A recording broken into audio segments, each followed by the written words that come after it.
된다라는 사람은 7대가 외줄타기 집안입니다.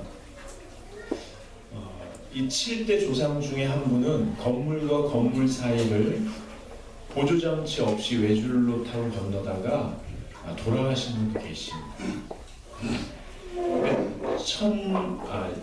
2012년 6월 15일 날 이 가문의 수건 사업을 이루었습니다. 바로 나이아가라 폭포를 외줄로 횡단하는 데 성공했습니다. 동영상을 한번 찾아보시면 있을 것입니다. 높이가 46m고 길이가 196m라고 보도한 데도 있고 550m라고 보도한 데도 있습니다. 차이가 너무 큰데 신문 기사에 그렇게 나와 있고요. 폭 5cm 되는 외줄을 세계 최초로 건넜습니다. 성공했습니다. 근데 세계 최초인 것은 아닐 수도 있습니다. 왜냐하면 제가 찾아본 바에 의하면 1858년 6월 30일 날 찰스 블론딘이라는 사람이 이미 나이아가라 폭포를 외줄로 횡단한 기록이 있습니다. 그는 캐나다 쪽에서 미국으로 횡단한 1차 횡단을 성공했습니다. 미국 쪽에 있던 관중들이 환호성을 질렀죠.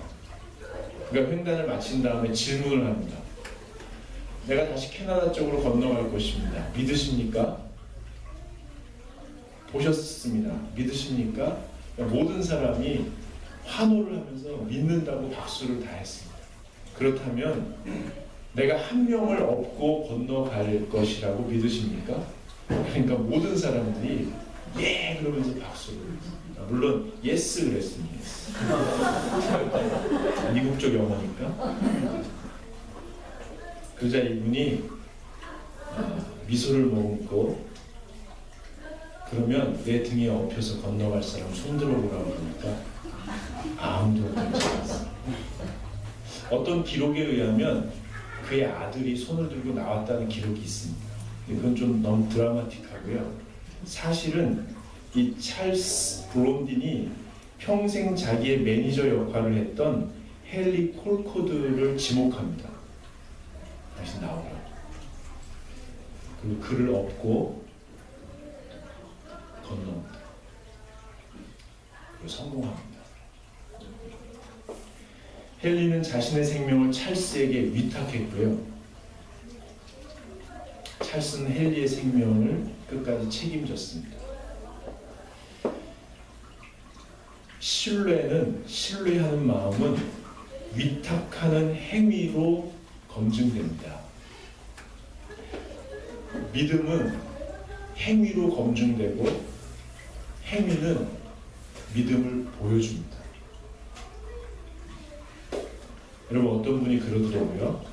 인생은 외줄타기와 같다.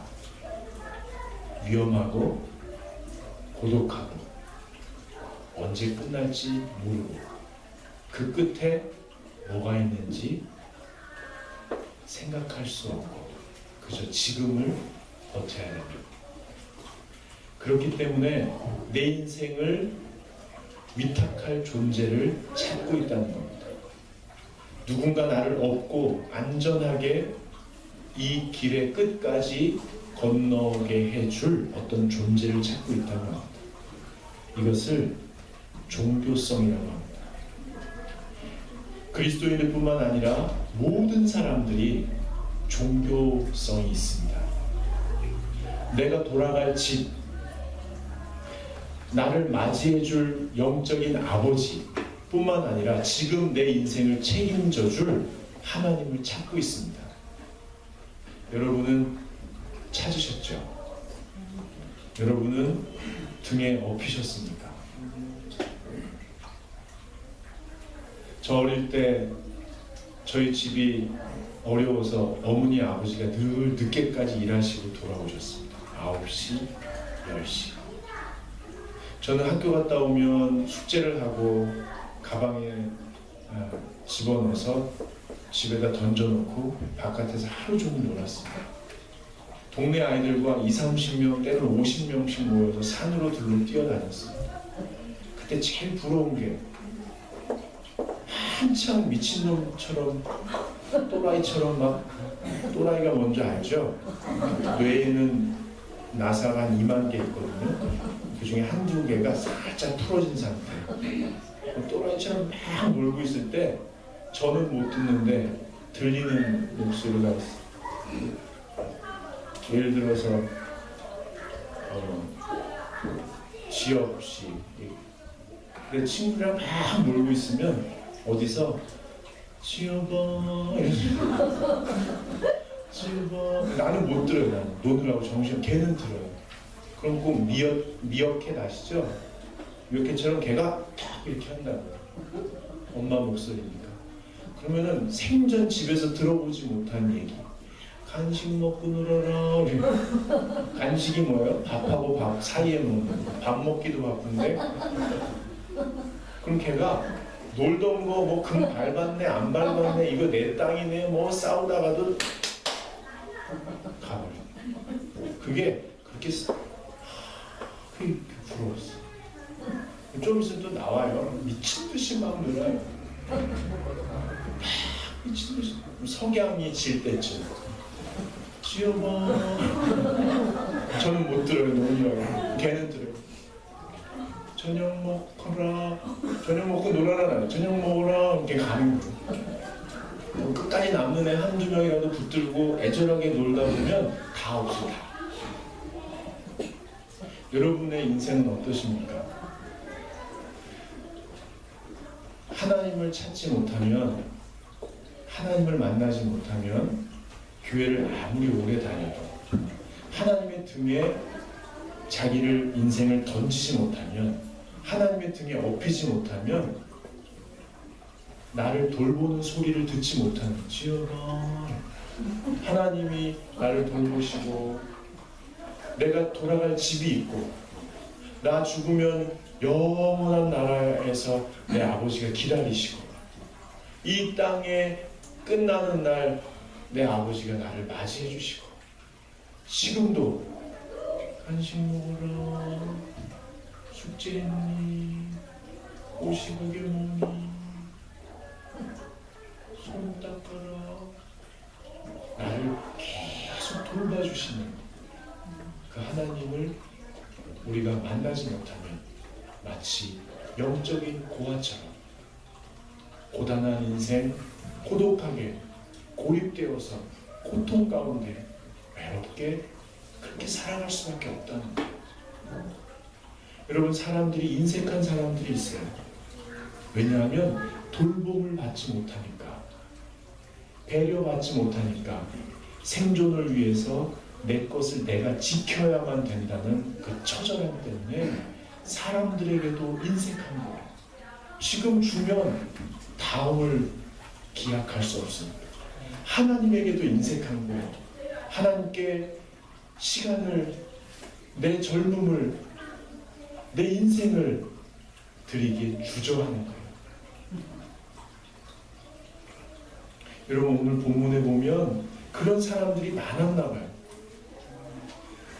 교회에 다녀도 하나님을 믿어도 하나님과 사람 앞에서 인색할 수밖에 없는 사람들이 있었다는 거예요. 왜 그럴까요? 하나님께 완전히 업히지 않았기 때문에 그래요. 오늘 19절을 보세요.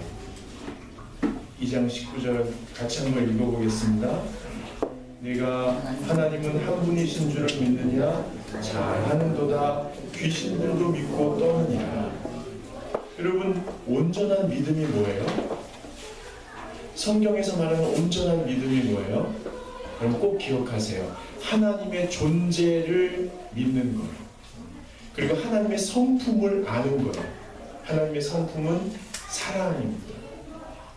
하나님이 살아계신 것을 알고 그 하나님이 나를 너무 사랑하셔서 목숨을 버리신 분이라는 것을 점점 알아가는 거예요.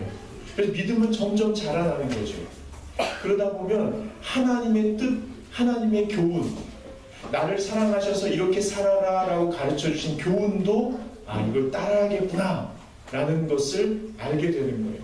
근데 여기 귀신들도 안다는 거예요. 어디까지요? 하나님 계신 것, 하나님이 사람들 너무 사랑하신다는 것까지 아는 거예요. 야, 그거 하나님 한 분이신 거 알아? 야, 그거 귀신들도 알아.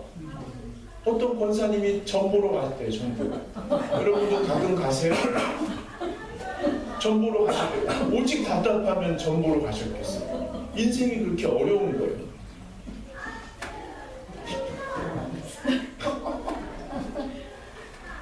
전 보러 많이 가신대요. 그랬더니 그 무당이 이렇게 작게를 하더니 교회를 좀 열심히 다니라고 그렇게 얘기했대요. 여러분, 귀신들도 무당들도 하나님이 계신 건 알아요.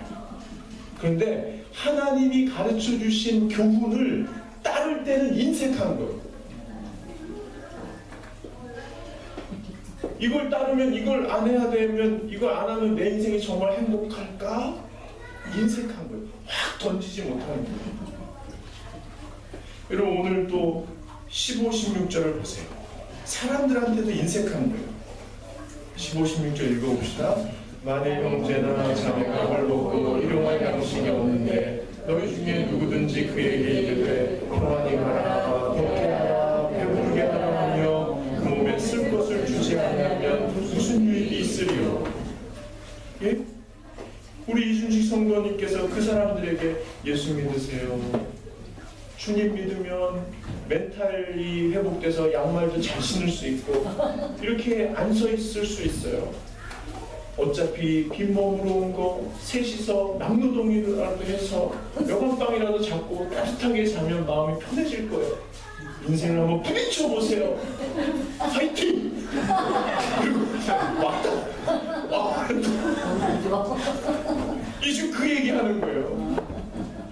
예수님을 믿고 하나님을 만나도 그렇게 살 수 있다는 거예요. 왜 인색할까요? 이렇게 사는 사람이 많다는 거거든요. 그러면 그 사람들한테 손가락질할 게 아니고, 왜냐 우리도 그러니까 손가락질 할 게 아니고, 왜 사람이 하나님도 알고 천국도 알고 잘 살고 싶은데 왜 그렇게 인색할 수밖에 없는가, 그걸 생각해 볼 필요가 있다는 겁니다. 여러분, 사람은 영원한 세계를 꿈꾸는 거예요. 영생을 바라본다고요. 그래서 어떤 마음의 소망이 있냐면 영적인 유산을 남기고 싶은 그런 마음이 있어요. 내가 죽어도 사람들이 나를 칭찬해주면 좋겠다는 마음이 있는 거예요. 여러분, 이렇게 어디 행사장에 갔는데 나만 빼고 누가 수근수근 거려요. 그러면 기분 그렇잖아요. 그 나를 보면서 이렇게 하면서 막 흉봐요. 기분 그렇잖아요. 아주 그렇잖아요. 근데 내가 죽고 나서 사람들이 막 욕한다고 생각해봐요. 그때는 다 들릴 텐데 지금은 들리지는 않긴 하지. 아주 그렇잖아요. 그러니까 사람이 자기가 영생할 존재라는 걸 아는 거예요. 잘 살고 싶은 거예요. 내가 죽어도 사람들이 사람 참 아까운 사람, 그 사람 없으니까 마음 너무 허전해, 그 사람 있을 때 참 좋았어, 이렇게 칭송받고 싶은 거예요. 또 내가 평생 손대서 애쓴 그 일이 이 세상을 더 아름답게 만들어 가는데 도움이 되면 좋겠는 거예요. 이게 영적인 유산이에요. 나의 영향을 받은 제자들이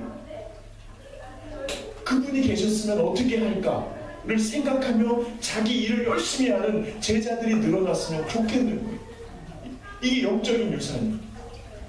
그런데요, 고아처럼 돌봄을 받지 못한다고 느끼면 내가 남겨야 되는 거예요. 내가 남겨서라도 후손들에게 주고 싶은 거예요. 그러니까 인색해지는 거예요. 지금 당장 보면 다 뺏길 것 같은 거예요. 내 후손에게 남겨줄 게 없는 거예요. 왜 우리 부모님들이 뼈가 부스러지고 살이 녹아지면서 자손들을 위해서 그렇게 애를 써요? 나보다 내 자손이 더 어떻게든 더 잘 됐으면 좋겠네. 뭐 싸우고 왼수 갖고 뭐 어떡하고 그렇더라도 내 것을 다 홀라당 베껴서라도 걔네 잘 됐으면 좋겠다는 마음이 여기 가득한 거예요. 여러분, 그래서 오늘 주님께서 아시는 거예요. 너 잘 살고 싶어 하는 거 안다. 너 영적인 유산을 남기고 싶어 하는 거 안다. 그래서 인색하게 구는 거 안다.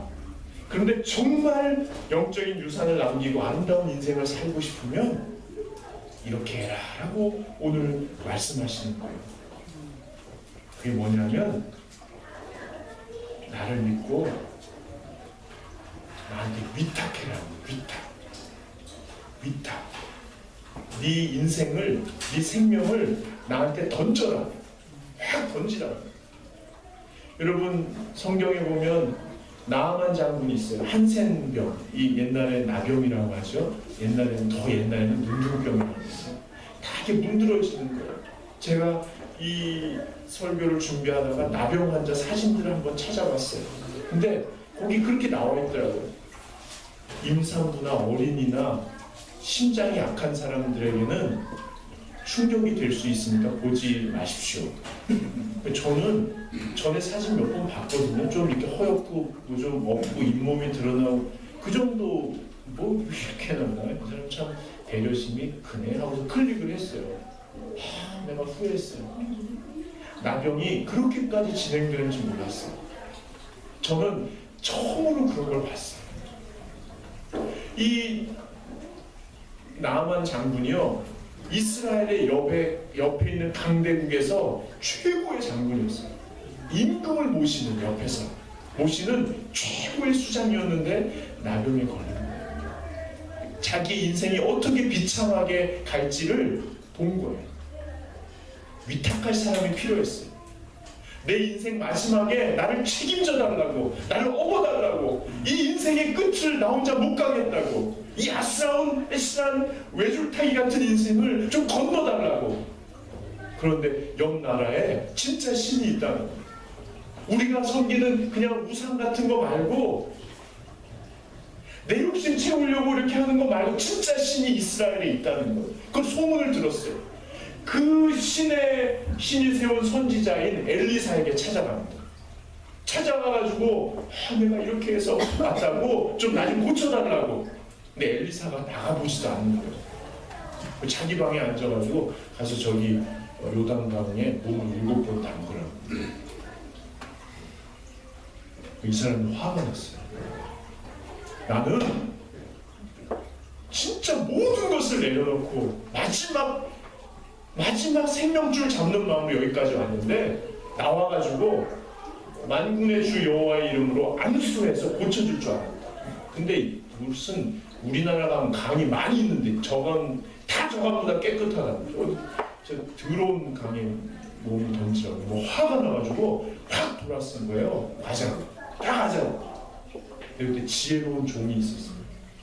다 붙들고 최고의 장군이 돌이키는데 자기 목숨을 걸고 딱 잡는 거예요. 이게 어디서 하고, 목숨을 걸고 얘기하는데 뭐라고 하냐면, 장군님, 이 사람도 지금 목숨을 걸고, 장군님, 만약에 이스라엘의 여호와의 하나님 저 선지자 엘리사라는 분이 더 어려운 거 시켰어도 하지 않았겠냐고. 이 절대절명의 위기에서 더 어려운 거 시켰어도 하시지 않았겠냐. 다른 길이 없지 않냐고. 근데 이거 몸 담그는 거 쉬운 건데 한번 하고 가자고. 이거 설득이 되는 거야. 돌이켜도 뭐 뾰족할 수도 없고. 그러니까 가서 담궜어요. 한번 성경에는 7번 담근 다음에 나았다고 나오거든요. 근데 우리 주일학교 선생님이 설명해 줬어요. 한 번은 담갔지만 낫지 않았어요. 그렇지만 나아만 장군은 실망하지 않았어요. 다시 2번 담갔지만 또 증세가 호전되지 않았어요. 3번 담갔어요. 누구는 갈등했어요. 에이, 내가 이상한 짓 하고 있네. 돌아갈까? 그러다가 믿음으로 마지막 한 번 자기 몸을 던졌어요. 그러자 기적이 일어났어요. 이렇게 설명해 주셨어요. 여러분, 인생이 그런 거예요. 하나님을 믿고 자기를 던지는 거예요. 나아지지 않나 보여요. 조금 인생이라는 게 방향을 틀면 빛이 보이고 조금씩 나아지는 맛이 있어야 살잖아요. 자식을 위해서 기도하면 어제보다 오늘 좀 나아지면 좋잖아요. 기업을 위해서 기도하고 애쓰면 조금씩 나아지면 좋잖아요. 좀 친구가 보이면 좋잖아요. 공부하는 사람이 좀 공부하면 성적이 오르면 좋잖아요. 이게 절대로 안 올라요. 나네. 평생 사귄 친구가 조금 잘해주면, 지도 잘해주면 좋잖아요. 받는 걸 당연한 걸로 알아요. 또라이 같은. 근데 인생이 그런 거예요. 그때 누구를 바라보고 자기를 던지든 하나님을 바라보고 그 시궁창 같은 물에 하나님을 바라보고 던진 나아만 장군이 기적처럼 나아오는 거예요. 오늘 하나님께서 말씀하시는 거예요. 나를 보고 너의 인생을 던져라. 물에 던지듯이 확 던져라. 여러분, 오늘 2명이 등장해요. 거기 아브라함이 등장하거든요. 아브라함 같이 해라, 이런 말이에요. 거기 21절 한번 읽어보세요. 21절. 우리 조상 아브라함이 그 아들 이삭을 제단에 바칠 때 행함으로 다심을 받은 것이 아니냐. 100세 때 얻은 아들을 하나님이 달라고 하실 때 그 아브라함의 마음이 얼마나 아팠겠어요. 근데 드리기로 하고, 사실은 자기 생명을 끊는 아픔이죠. 근데 하나님께 그때 어떤 일이 벌어졌어요? 마태복음 1장 1절을 보세요. 마태복음 1장 1절을 한번 읽어보겠습니다. 시작.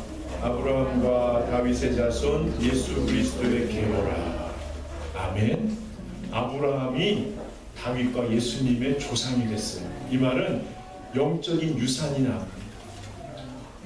이 아브라함을 통해서 온 인류를 구원하실 예수 그리스도가 오신 거예요. 여러분, 저는 여러분을 축복합니다. 여러분이 하나님에게 인생을 드림으로 말미암아 여러분의 후손들이 여러분보다 더 강건하게 되기를 축복합니다. 여러분 후손들 중에 예수님처럼 이 땅에 구원이 되는 길을 활짝 열어놓는 그런 후손들이 많이 일어나게 될 줄로 믿습니다. 아멘.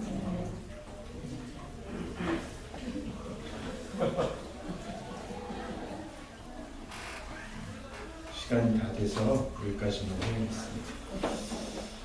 제가 여러분 주님께 여러분을 탁 던질 수 있는 걸 하나만 제안하고 마칠게요.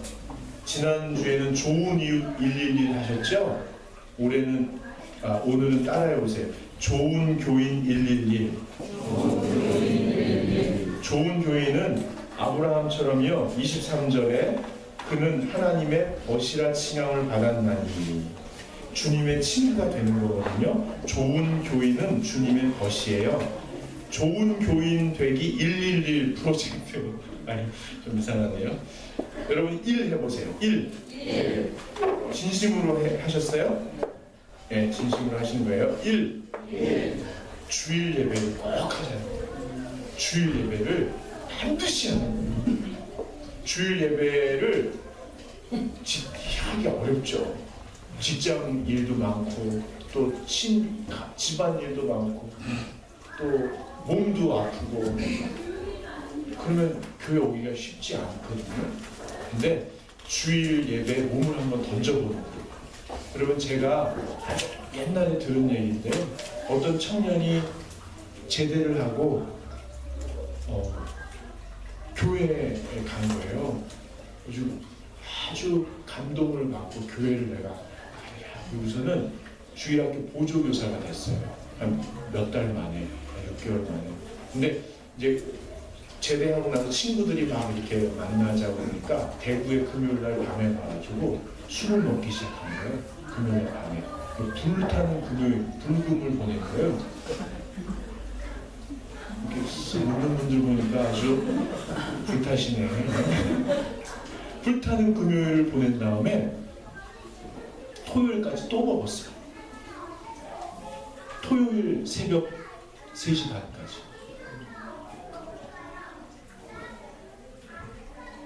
친구가 그 다음 차, 몇 차인지도 기억이 안 나요. 그 다음 차 가자고 또 그러는 거예요. 왜냐면 이제 일요일이니까. 이 친구가 가야 된다. 택시를 잡아타고 부산으로 가버렸어요. 그리고 자기 차를 끌고 보조교사니까 산동네 다니면서 자기네 반 아이들을 하나 태워가지고 교회로 갑니다. 저는 그거 들으면서 야, 술 냄새 많이 났어요. 네? 24시간, 28시간을 퍼먹은 거 아니에요? 그러니까 완전히 등신불처럼 술이 쩔은 거 아니에요? 그런데 내 아버지 집에 가는 거예요. 여러분, 제가 여러분 사정 대충은 알아요. 교회 오기 힘들 때도 있어요. 근데 주님을 만나는 마음으로 오시는 거예요. 여기 몸을 막 던지는 거예요. 그래서 이 예배가 내 인생의 마지막 예배다. 하나님 만나는 마지막 예배다 하는 마음으로 애가 울어도 괜찮아요. 애가 막 소리 지르고 울어도 괜찮아요. 너무 많이 술을 드셔서 피곤하면 누워서라도 예배하세요. 제가 멘트 다 깔아드릴 텐데 와서 예배하는 거예요. 다음에 일 해보세요. 일. 벌써 하기 싫어졌나 봐요. 다시 일. 일은 개인 예배. 하루에 한 번 성경하고 말씀 읽는 건데 너무 많이 하지 마세요. 주님을 열렬히 사랑하는 마음으로 열렬. 텐텐. 성경 10분, 기도 10분. 그것만 매일 하는 거예요. 성경 10분 하면 2장 읽을 수 있어요. 기도 10분 할 말 없으시면 5분씩 나눠서 3분씩 나눠서 이렇게 하셔요. 그래서 개인 예배 하는 거예요. 이거를 매일 하는 거예요. 매일. 마지막에 1 해보세요. 1. 손발이 마셔야지. 1. 매일 가정 예배를 하는 거예요. 매일. 여러분, 우리 교회가 은근히 체계적인 교회예요. 여기 주보를 보세요. 여기 주보에 찬송가가 몇 개 나와요? 5개 나오죠? 그럼 동그라미 쳐보세요. 32장, 407장, 408장, 569장, 542장. 월요일날 32장을 부르는 거예요. 가족들하고. 월요일날 32장. 뒤로 넘기면 월요일날 말씀이 있어요. 주일 설교 말씀과 연결되는 말씀이에요. 창세기 23장 1절부터 6절을 낭독하는 거예요. 같이. 그리고 나서 그 옆에 있는 기도 제목으로 기도하는 거예요. 이거 하면 10분 정도 걸리더라고요.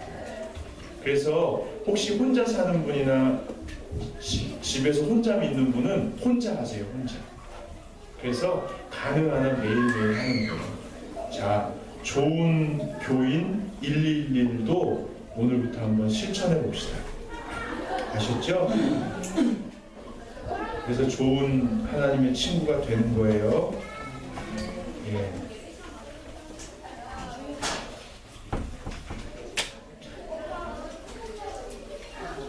우리 같이 기도합시다. 거기